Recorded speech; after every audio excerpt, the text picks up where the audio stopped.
पिछले क्लास में हम लोगों ने 4 बार मैकेनिज्म डिस्कस किया था और 4 बार मैकेनिज्म में हम लोगों ने देखा था कि टोटल 4 लिंक थे और ये चारों लिंक आपस में टर्निंग पेयर की मदद से कनेक्टेड थे।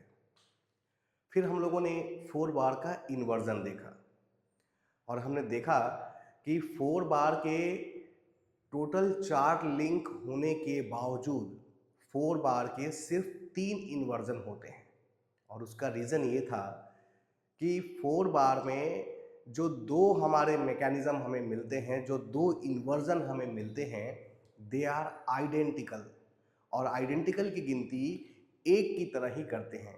अगर दो हमारे इन्वर्जन आइडेंटिकल हैं तो उनकी काउंटिंग एक की तरह ही होती है और इसलिए 4 लिंक होने के बावजूद हमें टोटल इन्वर्जन 3 मिले थे। ये 3 इन्वर्जन कौन कौन से थे भाई?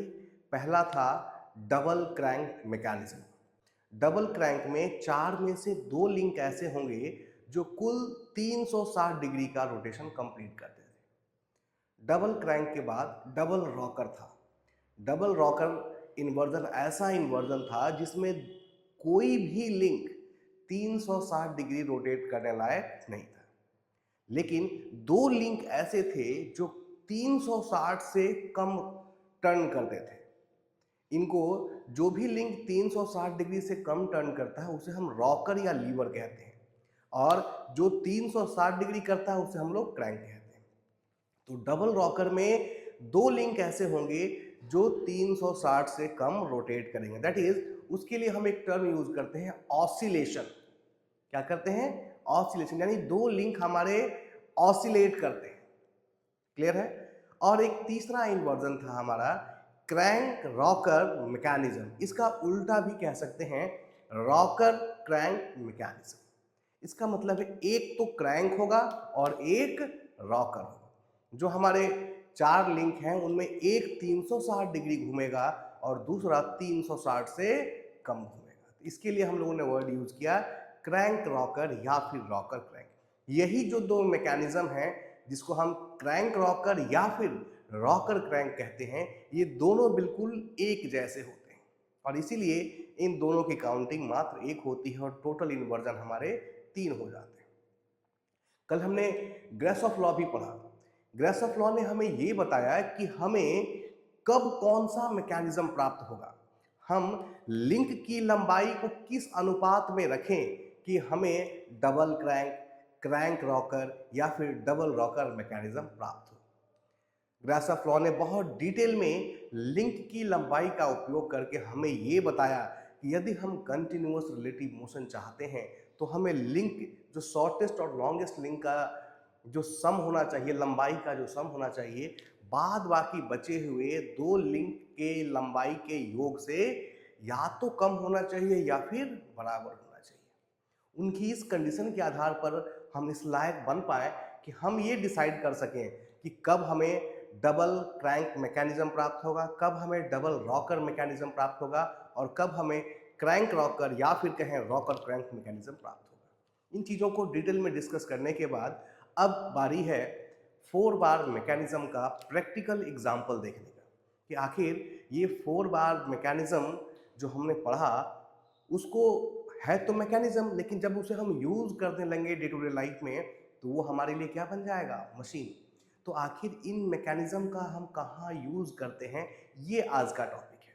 आज हम लोग यही देखेंगे कि जो 4 बार मैकेनिज्म है इसका एप्लीकेशन क्या है, कहाँ है, कहाँ हम इसको डे टू डे लाइफ में यूज करते हैं, कहाँ इन मैकेनिज्म को मशीन बनते हुए हम देख सकते हैं।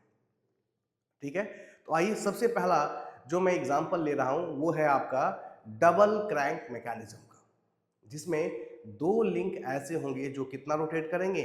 360। ठीक है, तो इसका सबसे अच्छा एग्जांपल जो है वो मैंने सामने आपके ऑलरेडी ड्रॉ कर रखा है ताकि समय की बचत हो। वो है कपलिंग रॉड। कपलिंग रॉड किसका एग्जांपल है? Double crank mechanism. कल भी मैंने इसको डिस्कस किया था, ग्रासॉफ लॉ के अंदर मैंने इसको डिस्कस किया था। ये मैकेनिज्म हमें तब प्राप्त होता है जब, अगर आपको याद हो तो, shortest plus longest is equal to P plus Q. ये कंडीशन सेटिस्फाई हो रही थी और साथ ही लिंक लेंथ इक्वल लिंक, पहला कंडीशन तो ये था और दूसरा कंडीशन ये था। ग्रेसॉफ लॉ में पहला कंडीशन था shortest plus longest is equal to P plus Q, जो कि सेटिस्फाइड था, और दूसरा लिंक की लंबाई क्या हो, इक्वल। इस परिस्थिति में हमें ये मैकेनिज्म प्राप्त हुआ था जिसे हमने गोल्डन मैकेनिज्म कहा था। क्या कहा था भाई, गोल्डन मैकेनिज्म। कहीं कहीं इसे बुक्स में पैरेललोग्राम लिंकेज भी कहते हैं। ध्यान दें, मैकेनिज्म और लिंकेज वर्ड सेम है, एक ही आदमी के दो नाम है। आप मैकेनिज्म भी कह सकते हैं और आप लिंकेज भी कह सकते हैं। मैकेनिज्म को ही लिंकेज कहा जाता है, ठीक है। तो यहां देखिए, इक्वल लिंक लेंथ, चार में से लिंक नंबर 2 और लिंक नंबर 3 की लंबाई आपस में इक्वल है। सिमिलरली लिंक नंबर 1 और लिंक नंबर 4 की लंबाई भी क्या है, इक्वल है। इसके लिए मैंने कल एक एग्जांपल लिया था 2 2 4 4, shortest plus longest 2 plus 4 is equal to remaining बचे हुए 2 2 प्लस 4। तो जब इस तरह की सिचुएशन होती है तो हमें ये मैकेनिज्म प्राप्त होता है, ठीक ना, जिसे हम गोल्डन मैकेनिज्म कहते हैं या पैरेललोग्राम लिंकेज कहते हैं। और इसका एग्जांपल क्या है भाई, कपलिंग रॉड। और ये किस तरह का है, डबल क्रैंक मैकेनिज्म। यानी ध्यान से देखेंगे तो यहां पर लिंक नंबर 1 फिक्स है, लिंक नंबर 1 फिक्स है, लिंक नंबर 2 में मैंने रोटेशन दिखाया है और लिंक नंबर 3 में भी मैंने रोटेशन दिखाया। तो लिंक नंबर 2 भी 360 डिग्री, मैंने जो ग्रीन सर्कल दिखाया है इसका मतलब ये इस पॉइंट के मोशन को दिखा रहा है। इसका मतलब ये लिंक नंबर 2 और लिंक नंबर 3 दोनों 360 डिग्री रोटेट कर रहे हैं। और इन दोनों पॉइंट्स को कनेक्ट करने के लिए हमने लिंक नंबर 4 या कहें कपलर का उपयोग किया है। कपलर कह सकते हैं, कनेक्टिंग रॉड भी कहते हैं यहाँ पर, ठीक ना, कपलर या कनेक्टिंग रॉड। तो इस सिस्टम में कुल 4 लिंक है। चूंकि ये एक 4 बार मैकेनिज्म का इन्वर्जन है इसलिए इसमें कुल लिंक की संख्या 4 है और टर्निंग पेयर की संख्या भी 4 होगी। तो ध्यान से देखें तो एक टर्निंग पेयर यहाँ लिंक नंबर 1 और लिंक नंबर 3 के बीच में यहाँ पे है, एक टर्निंग पेयर यहाँ लिंक नंबर 4 और लिंक नंबर 3 के बीच यहाँ है, यहाँ पर 2 और 4 के बीच में यहाँ पे टर्निंग पेयर है और 2 और 1 के बीच में यहाँ भी टर्निंग पेयर। तो हमने देखा कि कुल 4 लिंक हैं और कुल 4 टर्निंग पेयर है। यही तो 4 बार मैकेनिज्म था कि 4 लिंक हो और they are connected with the help of 4 lower pair. Lower pair का मतलब turning pair, because turning pair is the example of lower pair. तो ये सिस्टम है हमारा। ना ये जो कपलिंग रॉड है वो डबल क्रैंक का मतलब 2 लिंक 360 डिग्री घूम रहे हैं। अब इसका यूज कहाँ करते हैं भाई, ये सिस्टम यूज होता था, हो नहीं रहा है बट होता था कहाँ पर, स्टीम इंजन में। स्टीम इंजन के एक व्हील को पावर मिलती थी, एक व्हील को पावर मिली और इस पावर को दूसरे व्हील तक पहुंचाने के लिए हम इस कपलिंग रॉड का यूज करते थे, जिसके कारण आपने देखा होगा फिल्मों में ऐसे ऐसे करके व्हील चला करते थे। बात समझ में आ रही है। तो ये वो कपलिंग रॉड था जो स्टीम इंजन, अच्छा, इसको ज़्यादा क्लियर तरीके से देखने के लिए मैं एक एनिमेशन यहाँ पर ऐड करूँगा जिससे आपको बिल्कुल कपलिंग रॉड का आइडिया क्लियर हो जाए। लेकिन आप सोच रहे होंगे कि सर ऐसा कोई सिस्टम तो हमें दिखता नहीं है, तो मैं थोड़ा सा क्लियरिटी के लिए बताना चाहता हूँ कि यहाँ पर लिंक के रूप में क्या क्या है। सबसे पहले एक लिंक है आपका ये व्हील और दूसरा लिंक है ये व्हील। जो व्हील है यही हमारे लिंक है, ठीक है। और देखें ये जो मैंने लिंक नंबर 1 आपको यहाँ पर ऐसे दिखाया है ना, वो वास्तव में इंजन का फ्रेम है। सपोज कीजिए ये इंजन का फ्रेम है, तो यहाँ पर एक व्हील लग गया और यहाँ पर ये दूसरा व्हील लग गया। तो एक तो ये फ्रेम हो गया जो कि फिक्स है, एक व्हील यहाँ पे है लिंक नंबर 2, एक व्हील यहाँ पे है लिंक नंबर 3, और दोनों व्हील को आपस में कनेक्ट करने के लिए हमने एक कपलिंग रॉड लगा दिया। तो ऐसे यहाँ पर दिख रहा है बट एनिमेशन में ये चीज आपको ज्यादा क्लियर तरीके से दिखेगी और आप समझ पाएंगे, ठीक है। तो ये हमारा पहला एग्जाम्पल था जो कि पैरेललोग्राम लिंकेज का एग्जाम्पल है। आइए नेक्स्ट हम देखते हैं जो हमारा दूसरा इन्वर्जन था, crank rocker mechanism. Crank rocker mechanism, इसको आप उल्टा भी कह सकते हैं, रॉकर क्रैंक मैकेनिज्म। ये वही आइडेंटिकल मैकेनिज्म है जिसकी वजह से 4 लिंक होने के बावजूद इन्वर्जन की संख्या कितनी हो गई, 3 हो गई। इसे आप क्रैंक रॉकर या फिर रॉकर क्रैंक कह सकते हैं। आइए देखते हैं, इसका एग्जाम्पल है बीम इंजन, ठीक ना। क्रैंक रॉकर रॉकर क्रैंक का प्रैक्टिकल एग्जाम्पल है वो क्या है, बीम इंजन। इसका डायग्राम भी मैंने यहाँ ड्रॉ किया है, ध्यान से देखें। जो भी चीज ब्लैक कलर से दिख रही है इनको मैंने हैचिंग कर रखा है, इसका मतलब ये फिक्स लिंक है, ठीक है, इनमें कोई मोशन नहीं है, यानी ये भी फिक्स है, ये भी फिक्स है, ये पूरी चीजें क्या है, फिक्स है। This is link number 1। यहाँ पर लिंक नंबर 2 ये है हमारा क्रैंक, इसमें हमने टोटल ऐसे रोटेशन दिखाया है, इसका मतलब ये जो रेड कलर का लिंक है ये पूरा कितना घूम रहा है, 360। उसके बाद है link number 3, this is your coupler, ये आपका क्या हो गया, कपलर हो गया, ठीक ना। और लिंक नंबर 4, ये ग्रीन कलर की जो बॉडी दिख रही है, this is your link number 4, ठीक है। कुल 4 लिंक, इसके अलावा और कोई लिंक नहीं दिखेगा आपको, यही 4 लिंक है, समझे थोड़ा सा। 4 लिंक हो गया, अब हमें 4 टर्निंग पेयर खोजने होंगे, क्योंकि 4 बार तभी होगा ना जब 4 लिंक 4 टर्निंग पेयर से कनेक्टेड हो। सबसे पहले टर्निंग पेयर आप यहाँ देख सकते हैं, लिंक नंबर 1 और लिंक नंबर 2 के बीच में, फिर लिंक नंबर 2 और लिंक नंबर 3 के बीच में यहाँ भी टर्निंग पेयर देख सकते हैं, लिंक नंबर 3 और लिंक नंबर 4 के बीच में यहाँ पर टर्निंग पेयर देख सकते हैं, और फाइनली लिंक नंबर 4 और लिंक नंबर 1 के बीच में यहाँ पर क्या देख सकते हैं, टर्निंग पेयर। बात समझ में आ रही है। तो 4 लिंक और 1 2 3 और 4 टर्निंग पेयर। ध्यान देखें, ध्यान से अगर देखेंगे तो चले कि ये क्लोज चैन है। लिंक नंबर 1 1 2 से कनेक्टेड, 2 3 से कनेक्टेड, 3 4 से कनेक्टेड, और फिर फाइनली 4, ये पूरा पूरा 1 है, 4 1 से कनेक्टेड, यानी चैन कैसी बन रही है, क्लोज, जिसमें एक लिंक फिक्स्ड है। तो ये क्लोज काइनेमेटिक चैन है जिसमें एक लिंक फिक्स है, तो ये क्या बन गया, मैकेनिज्म बन गया। कौन सा मैकेनिज्म भाई, क्रैंक रॉकर मैकेनिज्म। और इसी मैकेनिज्म को हम प्रैक्टिकली यूज कर लेते हैं, तो फिर ये क्या बन जाता है, मशीन बन जाता है, ठीक है। अब इसका यूज कहाँ होता है भाई, इसका यूज एक बहुत खूबसूरत यूज है। अगर आप देखेंगे, आपने दर्जनों बार देखा है इसको, लेकिन हमारे दिमाग में नहीं आता है कि यह क्रैंक रॉकर मैकेनिज्म का एग्जाम्पल है, ठीक ना। आइए देखते हैं।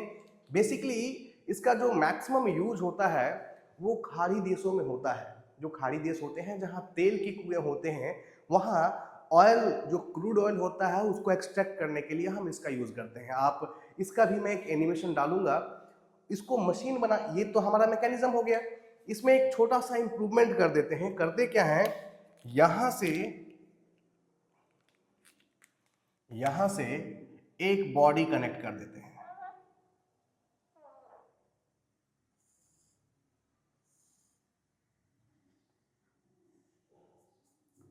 Which is called plunger. ये एडिशनल है, ये आपके मैकेनिज्म के अतिरिक्त है, ठीक ना। इसका यूज करने के लिए हम यहाँ पर एक चीज कनेक्ट कर देते हैं, और अब ये नीचे जाता है, और जब ये ऊपर आता है तो ऑयल को खींचते हुए बाहर ले आता है, ठीक ना। तो तेल के कुओं में बेसिकली सिस्टम का यूज होता है। बट ध्यान रहे, ये जो मैंने ब्लू कलर से बनाया, this is not the part of mechanism, इसलिए बेहतर होगा कि मैं इसे रिमूव कर दूं।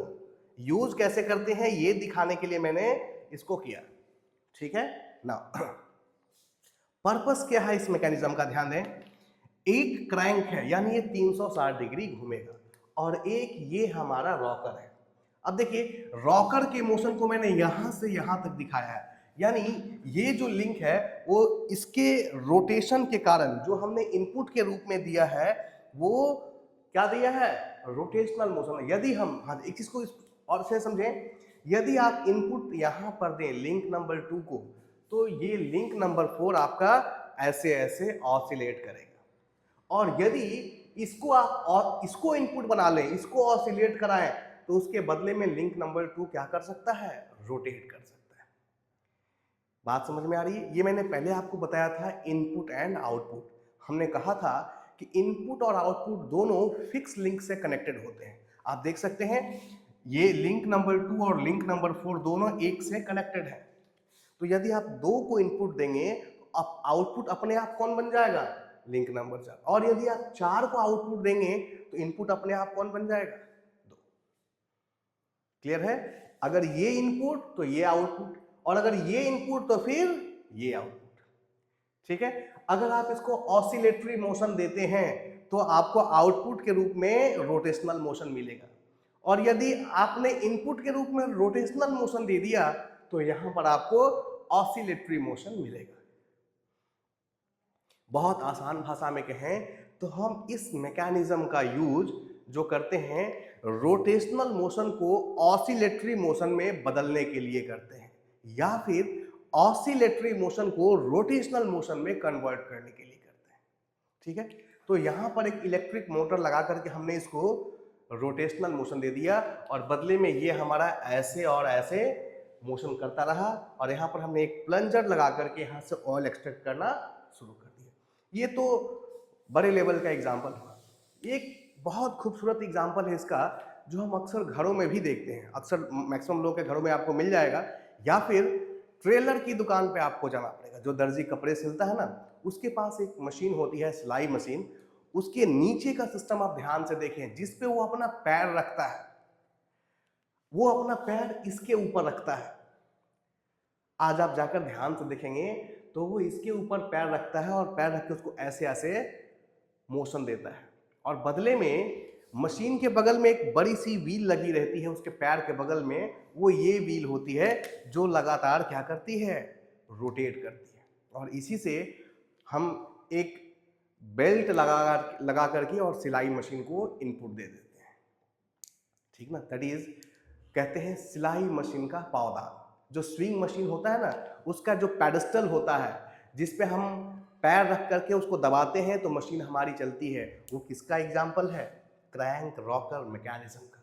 हमने सिलाई मशीन कई बार देखा, लेकिन आज हम इस बात को जान पाए हैं कि ये जो सिलाई मशीन का जो पेडस्टल है, जो पावदान है, वो वास्तव में क्या है, क्रैंक रॉकर मैकेनिज्म का बेहतरीन एग्जाम्पल है। ठीक ना? तो ये 2 एग्जाम्पल हमने देखे। ये हमारा हो गया डबल क्रैंक, और ये हमारा हो गया क्रैंक रॉकर या फिर रॉकर क्रैंक मैकेनिज्म का। क्लियर है? अब इसमें एक एग्जाम्पल रह गया है डबल रॉकर मैकेनिज्म, आइए उसे भी देखते हैं। और डबल रॉकर मैकेनिज्म का जो सबसे खूबसूरत एग्जाम्पल अवेलेबल है वह है what indicator mechanism. What indicator mechanism किस लिए बनाया गया, समझेंगे। स्टीम इंजन के सिलेंडर के भीतर, it is representing the cylinder of an steam engine. किसी भी स्टीम इंजन के सिलेंडर के अंदर स्टीम के प्रेशर को मेजर करने के लिए, स्टीम का प्रेशर का जो वेरिएशन हो रहा था उसको मेजर करने के लिए हमने ये मैकेनिज्म बनाई। देखिए नाम क्या है, वॉट। वॉट कौन था भाई, जेम्स वॉट की बात हो रही है। बात समझ में आ रही है? जब उन्होंने इंजन बनाया तो उसके प्रेशर, सिलेंडर के भीतर स्टीम का जो प्रेशर है उसको मेजर करने के लिए उन्होंने ये अरेंजमेंट बनाया। ठीक है? जब इस सिलेंडर के अंदर स्टीम आती है तो ये पिस्टन है, ये कहाँ जाता है, पीछे की तरफ, और जब पीछे जाता है तो ये पॉइंट भी पीछे जाता है, और इस पॉइंट के साथ ये जो पॉइंट ई है ये भी क्या करती है, मूव करती है, और इधर डायल इंडिकेटर लगा रहता है जिस पर प्रेशर की रीडिंग होती है, और हम वहां से इन चीजों को मेजर कर पाते हैं कि प्रेशर में किस तरह से चेंज हो रहा है। ठीक है? तो ये इस मशीन का क्या यूज है ये समझ में आया। अब सबसे इंपॉर्टेंट बात कि क्या यह 4 बार का एक इन्वर्जन है, तो हाँ बिल्कुल यह 4 बार का एक इन्वर्जन है, और इसे प्रूव करने के लिए सिर्फ इतना ही चीज काफी है कि इसमें कुल 4 लिंक होने चाहिए, और ये चारों लिंक आपस में 4 टर्निंग पेयर की मदद से कनेक्टेड होने चाहिए। ठीक ना? आइए देखते हैं कौन कौन से। सबसे पहले यहाँ पर लिंक 1 है जो कि फिक्स्ड है। आप फिक्स लिंक को यहाँ देख सकते हैं और सिलेंडर को भी यहाँ फिक्स देख सकते हैं। तो this is your link number 1। Link number 2 ए से लेकर के सी तक, ये जो ब्लू कलर का लिंक दिख रहा है, this is your link number 2। Link number 3 green colour से आप देख सकते हैं, this is your link number 3, C to E. C से लेकर ई तक ये है हमारा लिंक नंबर 3। और लिंक नंबर 4 सबसे इंपॉर्टेंट है, ध्यान दें। लिंक नंबर 4 क्या है? BFD। BFD ये जो रेड कलर से हमने रिप्रेजेंट किया है, this is your link number 4। Be careful. यहां पर ये और ये इस पॉइंट पर ये तीनों लिंक वेल्डेड हैं। वेल्डेड कहने का मतलब क्या है भाई? इनके बीच कोई रिलेटिव मोशन नहीं है। इस लिंक और ये तीनों मिलकर के यहां पर वेल्डेड है। इसका मतलब ये तीनों एक ही लिंक की तरह बर्ताव करेंगे, क्योंकि इन तीनों के बीच आपस में कोई रिलेटिव मोशन नहीं है। सेम वे में आप इसको समझ सकते हैं जैसे स्टीम इंजन के अंदर हमने पिस्टन रॉड और क्रॉस हेड को देखा था। पिस्टन रॉड और क्रॉस हेड को हम एक ही लिंक मानते थे, क्योंकि इन तीनों के बीच आपस में कोई रिलेटिव मोशन नहीं था। इन द सेम वे इसमें और इसमें कोई आपस में कोई रिलेटिव मोशन नहीं है, so they are acting as a single link. यहां पर मैंने लिख दिया है there are no relative motion between BF and FD, so BFD represent a single link। ये जो रेड कलर से है ये अकेला लिंक है। तो कुल लिंक की संख्या हो गई 4। अब टर्निंग पेयर काउंट करते हैं भाई। पहला टर्निंग पेयर यहाँ पे ए और लिंक नंबर 1 यानी फिक्स लिंक और लिंक नंबर 2 के बीच एक टर्निंग पेयर। यहाँ देखिए लिंक नंबर 2 और लिंक नंबर 4 के बीच में यहाँ पर टर्निंग पेयर है। यहाँ पर देखिए लिंक नंबर 2 और लिंक नंबर 3 के बीच यहाँ पर टर्निंग पेयर है। यहाँ देखिए लिंक नंबर 3 और लिंक नंबर 4 के बीच यहाँ पर भी टर्निंग पेयर है। बस 1 2 3 और 1 4, कुल 4। सर कहेंगे सर यहाँ भी तो है, फिर मैंने वही बात बताया, यहाँ पर मैंने ऐसे गोल नहीं किया है। गोल करने का मतलब पिन ज्वाइंट, और यदि गोल नहीं किया है इसका मतलब ये वेल्डेड ज्वाइंट है। और जब ये वेल्डेड है तो ये तीनों मिलके एक ही लिंक होंगे, इनके बीच आपस में कोई रिलेटिव मोशन नहीं होगा। तो हमने देखा इसमें कुल 4 लिंक हैं और टोटल कितने टर्निंग पेयर हैं? 4। सो ये साबित हो गया कि ये क्या है भाई?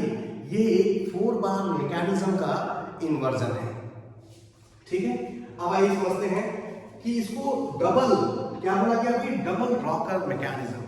डबल रॉकर मैकेनिज्म कहने का मतलब है ये वो लिंक है, यहाँ पर 2 लिंक ऐसे होंगे जो दोनों के दोनों ऑसिलेट कर रहे होंगे, यानी यहाँ कोई लिंक रोटेट नहीं करेगा, 360 नहीं जाएगा, 360 से कम जाएगा। तो यहाँ पर कौन से ऐसे 2 लिंक हैं समझे? पहला लिंक है जो ऑसिलेट करता है वो है BFD। ये जो लिंक है ये पीछे, जब ये स्टीम इधर से आएगी तो ये पॉइंट पीछे जाएगा, पिस्टन को धक्का देंगे तो ये पॉइंट कहाँ जाएगा? ऊपर। तो एक तो BFD ऑसिलेट करता है और दूसरा ये जो लिंक है जो ग्रीन कलर का है ये भी कहाँ जाता है? ऊपर और नीचे। सो इसका रोटेशन भी ऊपर नीचे होता है और इसका भी ऊपर नीचे होता है। एक और चीज देखेंगे जो खूबसूरत चीज, अगर यहां से यहां पर एक स्ट्रेट लाइन ड्रॉ किया जाए पॉइंट F और पॉइंट E के बीच में, तो हमें ऑलमोस्ट एक अप्रॉक्सीमेट स्ट्रेट लाइन दिखती है। इसलिए इस मैकेनिज्म का एक दूसरा नाम भी है approximate straight line mechanism. Approximate straight line mechanism क्यों कहते हैं भाई? क्योंकि पॉइंट E और पॉइंट F जब ये मूव करते हैं और इन दोनों को हम आपस में मिलाकर इनका मूवमेंट देखें तो ऑलमोस्ट ये एक स्ट्रेट लाइन के ऊपर मूव करते हैं। 100% नहीं, स्ट्रिक्टली स्ट्रेट लाइन नहीं है, बट अप्रॉक्सीमेटली ये क्या ड्रॉ करते हैं? एक स्ट्रेट लाइन ड्रॉ करते हैं। बात समझ में आ रही है? ऑलमोस्ट एक स्ट्रेट, इसलिए इसको हम अप्रॉक्सीमेट स्ट्रेट लाइन मैकेनिज्म ही कहते हैं। ठीक है, तो यहाँ पर F और E ये जो BFD और CE ये जो 2 लिंक है ये क्या करते हैं? लेस देन 360 मोशन करते हैं, इसलिए इसको हम डबल रॉकर मैकेनिज्म की कैटेगरी में रखते हैं। सो वॉट इंडिकेटर मैकेनिज्म इसका एग्जांपल है भाई डबल रॉकर मैकेनिज्म, और इसको हम एक दूसरे नाम से भी जानते हैं, that is called approximate straight line mechanism. ठीक है, तो इसी के साथ 4 बार जो मैकेनिज्म था वो कंप्लीट होता है आपका। 4 बार में हमने 4 बार का डिटेल स्टडी किया, 4 बार के इन्वर्जन्स को समझा, 4 बार में कौन सा इन्वर्जन कब मिलेगा वो देखा, और फिर 4 बार के जो 3 इन्वर्जन हमें मिले थे तीनों के प्रैक्टिकल एग्जाम्पल्स हमने कवर कर लिए। अगला जो हमारा टॉपिक है वो 4 बार के बाद क्या मिलेगा भाई हमें, single slider crank chain mechanism. आइए देखते हैं कि single slider crank chain mechanism क्या है। Single slider crank chain mechanism, ठीक है। आइए देखते हैं कि single slider crank chain mechanism क्या होता है और ये कैसे काम करता है। तो यहाँ पर मैंने एक डायग्राम ड्रॉ किया है जो single slider crank chain mechanism का है। इस मैकेनिज्म में चूंकि यह सिंपल मैकेनिज्म का एग्जांपल है, इसमें लिंक की संख्या 4 होगी और ये चारों लिंक आपस में 4 लोअर पेयर की हेल्प से कनेक्टेड होंगे। क्लियर है। यहाँ पर ये जो 4 लोअर पेयर होता है इसमें से 3 तो टर्निंग पेयर होता है और 1 स्लाइडिंग पेयर होता है। आइए देखते हैं कैसे बना हुआ इसमें, और इसको समझना नहीं है, इसको मैंने पहले ही आपके साथ डिस्कस किया है। शुरुआत में मैंने स्टीम इंजन का आपको एग्जांपल दिया था, ये वही स्टीम इंजन है, इसमें कोई अंतर नहीं है। फिर भी देखें link number 1 which is fixed, link number 1 यहाँ भी है, इसे हम लोग गाइड कहते हैं और इसे हम लोग सिलेंडर। तो यहाँ सिलेंडर, गाइड और फ्रेम सभी क्या है हमारे लिंक नंबर 1। लिंक नंबर 2 हमारा ये क्रैंक जो कि 360 डिग्री रोटेट कर रहा है, उसको दिखाने के लिए मैंने ये सर्कल ड्रॉ किया है।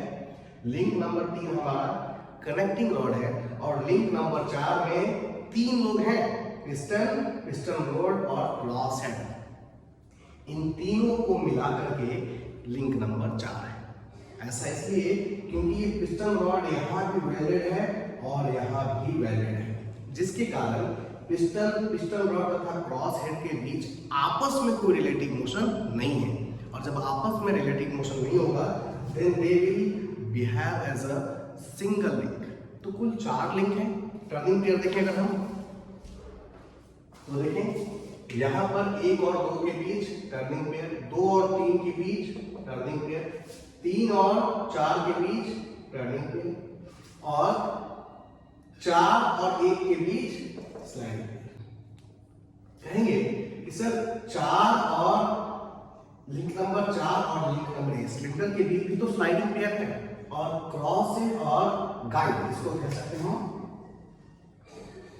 गाइड के बीच भी तो स्लाइडिंग पेयर है। तो यहाँ भी स्लाइडिंग पेयर और यहाँ भी अगर स्लाइडिंग पेयर हुआ तो स्लाइडिंग पेयर तो 2 हो गए। नहीं, इसको समझें, चाहे ये है या ये है, इन दोनों की लिंक की संख्या कितनी है 4। सिलेंडर हो या गाइड हो, इनकी लिंक की संख्या क्या है 1। तो यहाँ भी 4 1 और यहाँ भी 4 1, इसलिए स्लाइडिंग पेयर की संख्या कितनी होगी 1 ही होगी। यदि लिंक बदलता तो पेयर चेंज हो जाता, लेकिन यहाँ भी 1 और 4, यहाँ भी 1 और 4, इसका मतलब 1 और 4 की जो स्लाइडिंग पेयर है वो 1 ही काउंट होगा। सो यहाँ पर 4 लिंक हैं जो कि 3 टर्निंग पेयर और 1 स्लाइडिंग पेयर से कनेक्टेड है। क्लियर है।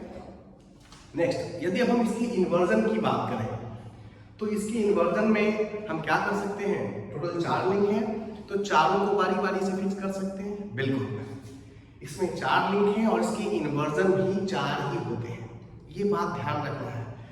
4 बार में 4 लिंक के बावजूद इन्वर्जन की संख्या 3 थी। बात समझ में आ रही है, क्योंकि 2 क्या हो चुके थे आइडेंटिकल, लेकिन यहाँ पर ऐसा नहीं है। यहाँ पर 4 लिंक हैं और इन्वर्जन की संख्या भी कितनी होगी 4 ही होगी, क्योंकि यहाँ पर कोई भी 2 मैकेनिज्म आइडेंटिकल नहीं हो पाते हैं।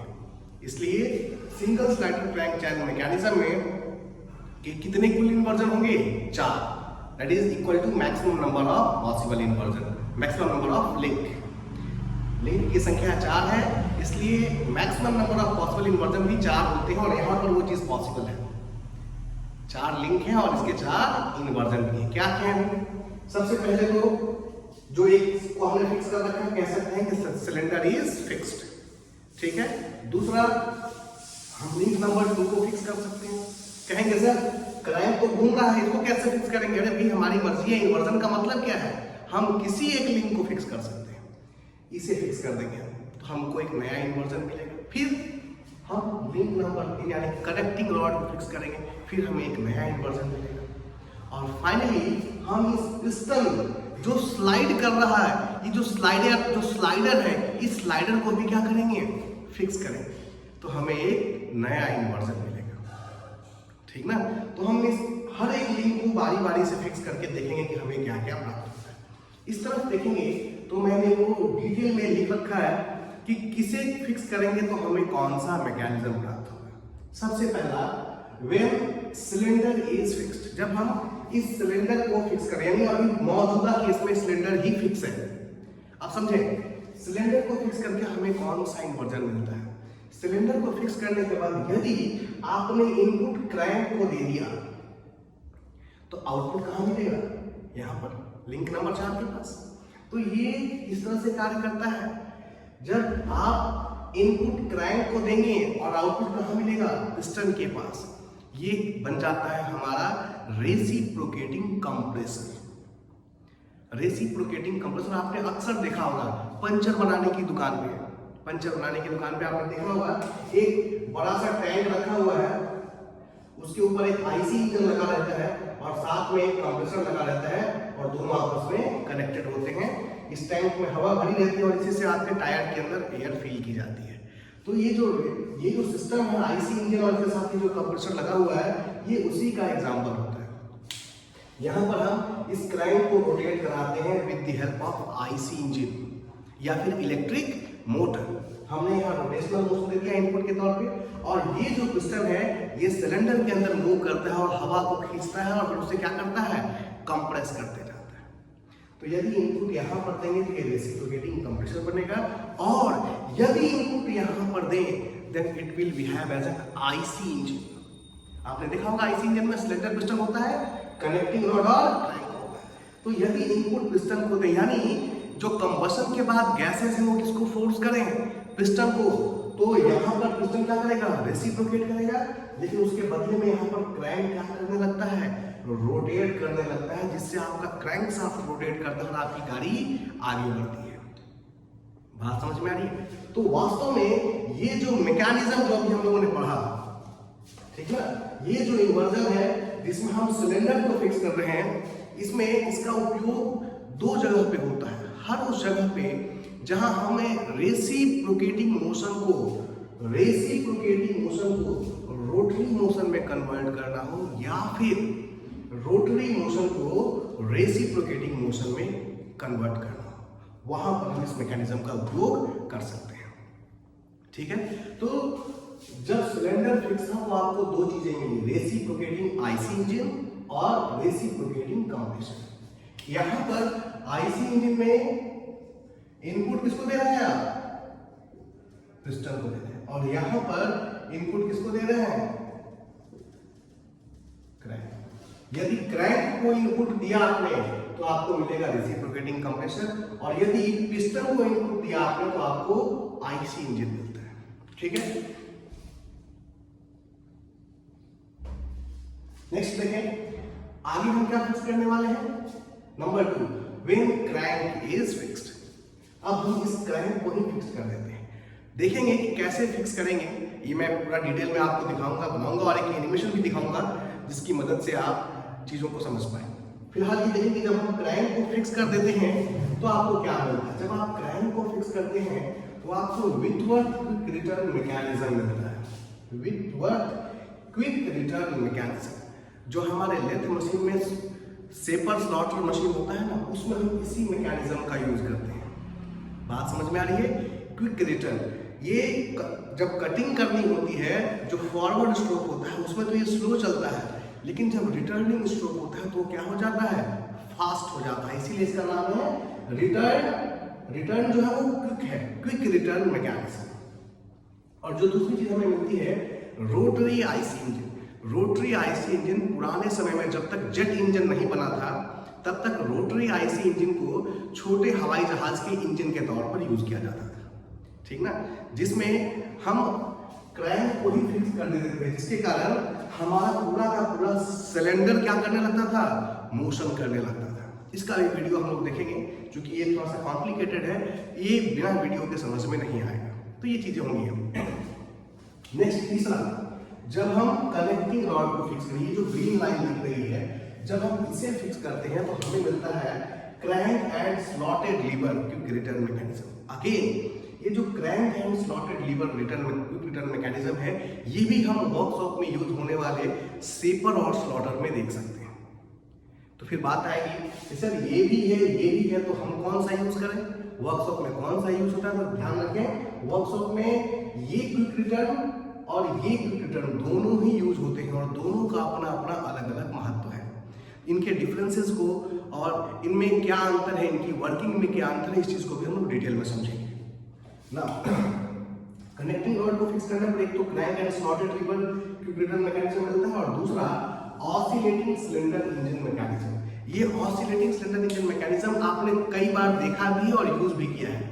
ये भी पंचर बनाने वाली दुकान में दिख जाता है, खास करके गांव और देहात में जहां पर आपका लाइट नहीं है, वहां पर हम रेसिप्रोकेटिंग कंप्रेसर जनरली नहीं रहता छोटे दुकानदारों के पास, तो वो एक पंप रखते हैं जिसे हम पैर से ऑपरेट करते हैं, पैर से ऑपरेट करने वाला पंप, ठीक ना, जिससे मोटरसाइकिल के खास करके बाइक के चक्कों में एयर फिल किया जाता है। अगर आप देखेंगे तो उसका सिलेंडर ऐसे ऐसे मोशन करता है, पैर से आप एक लीवर को प्रेस करते हैं और उसका सिलेंडर हल्का हल्का ऐसे ऐसे ऐसे ऐसे मोशन करता है। दैट इज वो सिलेंडर क्या कर रहा है, ऑसिलेट कर रहा है, वो यही है ऑसिलेटिंग सिलेंडर इंजन मैकेनिज्म। और फाइनली हम स्लाइडर को फिक्स कर देंगे। देखिए जरा सोच करके देखिए, इस single slider crank chain mechanism में ये जो स्लाइडर है या कहें कि जो पिस्टन है उसे ही हम क्या करने वाले हैं, फिक्स करने वाले। तब क्या मिलता है भाई, ये सबसे कॉमन एग्जांपल है, तब हमें मिलता है हैंड पंप। क्या मिलता है, हैंड पंप, जो अक्सर हमारे घरों में होता है और हम समझ नहीं पाते हैं, लेकिन अब आप समझ पाएंगे कि ये जो हैंड पंप है वो वास्तव में single slider crank chain mechanism का एक इन्वर्जन है। कैसे काम करता है, कैसे इसको हम लोग मॉडिफाई करते हैं, कैसे स्लाइडर को फिक्स कर सकते हैं हम लोग, ये सब कुछ देखेंगे लेकिन अगली क्लास में। Okay, thank you.